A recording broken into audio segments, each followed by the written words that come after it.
Assalamualaikum warahmatullahi wabarakatuh.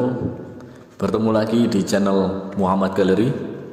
Semoga teman-teman sekalian senantiasa dalam lindungan Allah SWT, dan semoga juga teman-teman sekalian sehat selalu dan rezekinya dilancarkan serta urusannya semua dimudahkan oleh Allah SWT. Amin. Di video kali ini saya akan membahas tentang perayaan tahun baru. Bagaimanakah hukum merayakan tahun baru bagi muslim? Ini akan saya bahas di video kali ini. Tapi sebelum saya lanjut videonya, jangan lupa buat teman-teman yang belum subscribe channel Muhammad Gallery, silakan langsung subscribe, like, dan komen ketika memang merasa channel ini bermanfaat buat teman-teman semuanya. Bismillahirrahmanirrahim. Saya akan mulai tentang bagaimana hukum merayakan tahun baru bagi umat muslim. Saya di sini akan menerangkan ada beberapa kerusakan yang ditimbulkan sehingga membuat perayaan tahun baru ini dilarang oleh agama Islam. Karena memang perayaan ini tidak ada contohnya dan dilarang oleh Nabi kita, Nabi Muhammad Sallallahu Alaihi Wasallam. Sebelum membahas lebih lanjut tentang dilarangnya perayaan tahun baru ini, saya akan membahas terlebih dahulu tentang sejarah tahun baru Masehi. Tahun baru sendiri adalah hari permulaan tahun di mana dilakukan suatu budaya merayakan berakhirnya masa 1 tahun dan menandai dimulainya hitungan tahun selanjutnya. Budaya yang mempunyai kalender tahunan semuanya mempunyai perayaan tahun baru. Hari tahun baru di Indonesia jatuh pada tanggal 1 Januari seperti di negara-negara lainnya di seluruh belahan dunia. Karena Indonesia sendiri mengadopsi kalender Gregorian yang berasal dari kepausan pada tahun 1582. Kita tengok sejarah lebih ke belakang lagi. Sejarah perayaan tahun baru. Perayaan tahun baru awalnya muncul di Timur Tengah 2000 tahun sebelum Masehi. Penduduk Mesopotamia merayakan pergantian tahun saat matahari tepat berada di atas khatulistiwa, atau tepatnya 20 Maret. Hingga kini, para bangsa Persia masih merayakan tahun baru pada tanggal 20, 21, atau 22 Maret yang disebut Nauruz. Hal ini menandakan dimulainya musim semi. Nauruz adalah tradisi 3000 tahun yang unik dan tradisi festival tertua di dunia. Untuk penanggalan Masehi, tahun baru pertama kali dirayakan pada tanggal 1 Januari 45 sebelum Masehi. Tidak lama setelah Julius Caesar dinobatkan sebagai Kaisar Roma, ia memutuskan untuk mengganti penanggalan tradisional Romawi yang telah diciptakan sejak abad ke-7 sebelum Masehi. Dalam mendesain kalender baru ini, Julius Caesar dibantu oleh Sosigenes, seorang ahli astronomi dari Iskandaria, Mesir, yang menyarankan agar penanggalan baru itu dibuat dengan mengikuti revolusi matahari sebagaimana yang dilakukan orang-orang Mesir kuno. 1 tahun dalam penanggalan baru itu dihitung sebanyak 365 seperempat hari, dan Kaisar menambahkan 67 hari pada tahun 45 sebelum Masehi, sehingga tahun 46 sebelum Masehi dimulai pada 1 Januari. Nama Januari diambil dari nama dewa dalam mitologi Romawi, yaitu dewa Janus yang memiliki 2 wajah yang menghadap ke depan dan belakang. Penduduk Romawi meyakini bahwa dewa Janus adalah dewa permulaan sekaligus dewa penjaga pintu masuk. Kaisar juga memerintahkan agar setiap 4 tahun 1 hari ditambahkan kepada bulan Februari, yang secara teoritis bisa menghindari penyimpangan dalam kalender baru ini. Tidak lama sebelum Kaisar terbunuh pada tahun 44 sebelum Masehi, dia mengubah nama bulan Quintilis dengan namanya, yaitu Julius atau Juli. Kemudian nama Sextilis diganti dengan nama pengganti Julius Caesar, Kaisar Agustus, menjadi bulan Agustus. Tahun Masehi baru dihitung dan ditetapkan sejak kelahiran Isa Al-Masih dari Nazaret, yang mulai diadopsi di Eropa Barat pada sekitar abad ke-8. Sejak itulah setiap tanggal 31 Desember malam akan dilakukan malam pergantian tahun baru dengan segala perayaan yang dilakukan negara-negara di seluruh belahan dunia. Dari sini kita dapat menyaksikan bahwa perayaan tahun baru dimulai dari orang-orang kafir dan sama sekali bukan dari Islam. perayaan tahun baru ini terjadi pada pergantian tahun kalender Gregorian yang sejak dulu telah dirayakan oleh orang-orang kafir. Berikut ini adalah beberapa kerusakan akibat seorang muslim merayakan tahun baru. Kerusakan yang pertama, merayakan tahun baru berarti merayakan Id atau perayaan yang haram. Perlu diketahui bahwa perayaan atau Id kaum muslimin ada dua, yaitu Idul Fitri dan Idul Adha. Anas bin Malik mengatakan, orang-orang jahiliyah dahulu memiliki dua hari, hari Nairus dan Mihrojan di setiap tahun yang mereka senang-senang ketika itu. Ketika Nabi Shallallahu Alaihi Wasallam tiba di Madinah, beliau mengatakan, dulu kalian memiliki dua hari untuk bersenang-senang di dalamnya. Sekarang Allah telah menggantikan bagi kalian dua hari yang lebih baik, yaitu Idul Fitri dan Idul Adha. Namun setelah itu muncul berbagai perayaan Id di tengah kaum muslimin. Ada perayaan yang dimaksudkan untuk ibadah atau sekedar meniru-niru orang kafir. Di antara perayaan yang saya maksudkan di sini adalah perayaan Tahun Baru Masehi.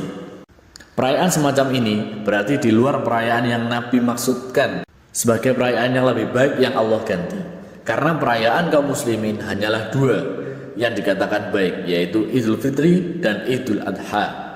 Perhatikan penjelasan Al-Lajnah Ad-Daimah lil Butus Ilmiah wal Itfa, Komisi Fatwa di Saudi Arabia berikut ini. Al-Lajnah Ad-Daimah mengatakan, yang disebut Id atau hari perayaan secara istilah adalah semua bentuk perkumpulan yang berulang secara periodik, boleh jadi tahunan, bulanan, mingguan, atau semisalnya.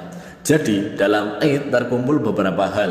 1. Hari yang berulang semisal Idul Fitri dan hari Jumat. 2. Berkumpulnya banyak orang pada hari tersebut. 3. Berbagai aktivitas yang dilakukan pada hari itu, baik berupa ritual ibadah ataupun non-ibadah. Hukum Id perayaan terbagi menjadi dua.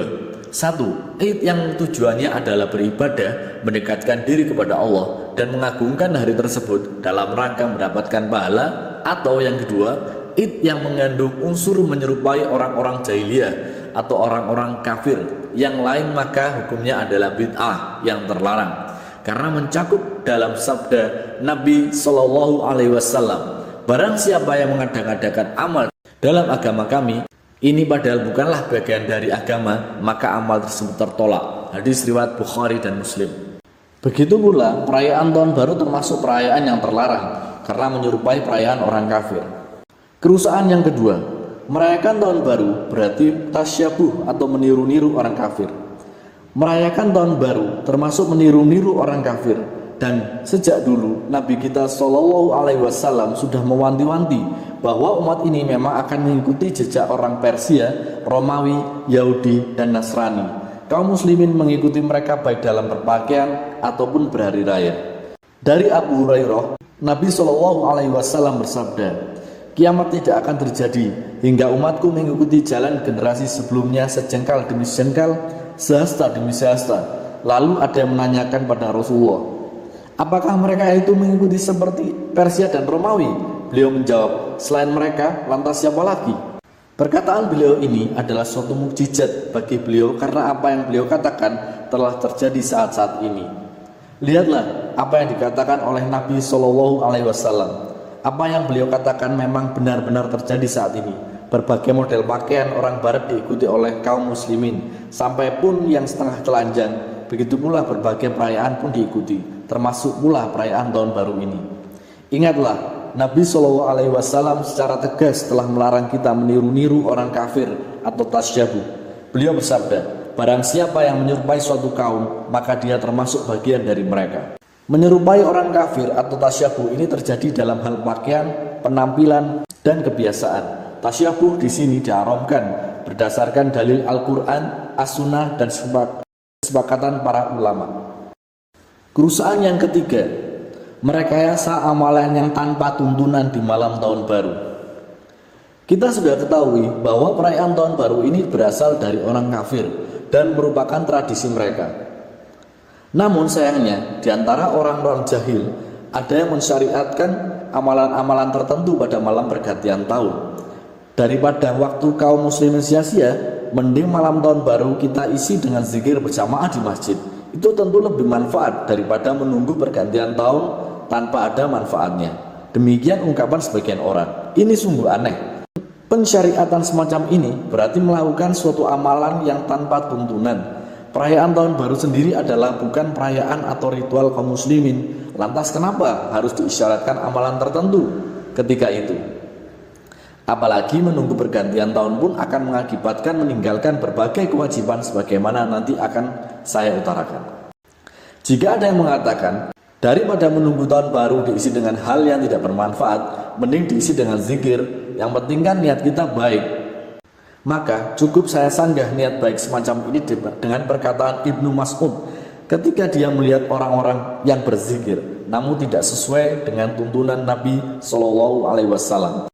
Orang yang melakukan zikir yang tidak ada tuntunannya ini mengatakan pada Ibnu Mas'ud, demi Allah, wahai Abu Abdurrahman atau Ibnu Mas'ud, kami tidaklah menginginkan selain kebaikan. Ibnu Mas'ud lantas berkata, betapa banyak orang yang menginginkan kebaikan namun mereka tidak mendapatkannya. Jadi dalam melakukan suatu amalan, niat baik semata tidaklah cukup. Kita harus juga mengikuti contoh dari Nabi Shallallahu Alaihi Wasallam, baru amalan tersebut bisa diterima di sisi Allah Subhanahu Wa Taala. Kerusakan yang keempat, meninggalkan perkara wajib, yaitu sholat 5 waktu.